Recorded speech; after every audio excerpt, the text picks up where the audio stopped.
Hello les amis, le nouveau scan est sorti. Pour ceux qui veulent le lire avant de regarder la vidéo, le lien est dans la description. Car attention, ça va spoil sévère. Aujourd'hui, on va principalement parler de transformation. Mais avant tout, on va parler d'autre chose. Comment dessiner la nuit dans un manga.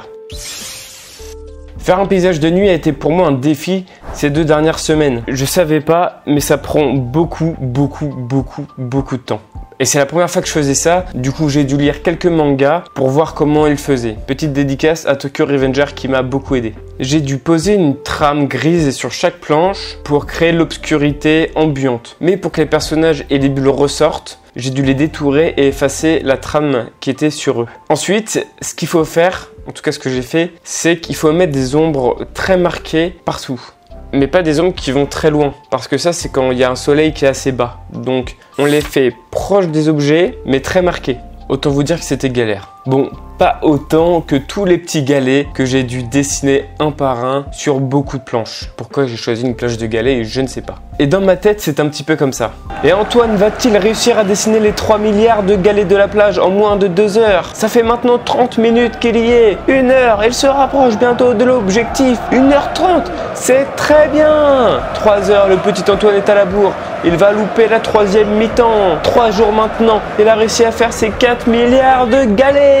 Attends, on me dit quelque chose dans l'oreillette. Oui, c'est bien ça. Il lui reste des dizaines de cases avec d'autres milliards de galets à faire. Bon, heureusement je suis sur tablette et qu'à certains endroits, par flemme, et j'ai utilisé le copier-coller. Bon, maintenant on va parler de transformation. Dans le second chapitre, mon héros se transforme. C'est quelque chose de très fréquent dans les mangas shonen.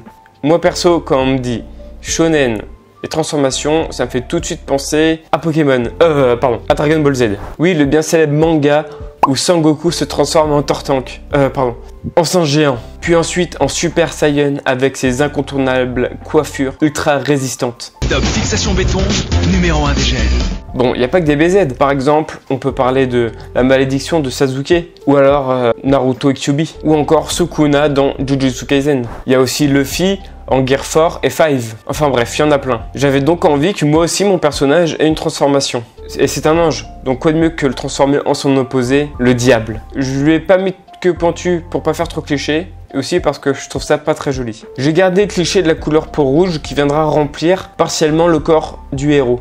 J'ai ajouté des dents pointues, des cornes et j'ai changé la couleur de ses yeux. Pour son apparition dans le manga, je lui ai donné une attitude un petit peu repliée sur lui-même. Trouver une position stylée quand un personnage apparaît est assez important.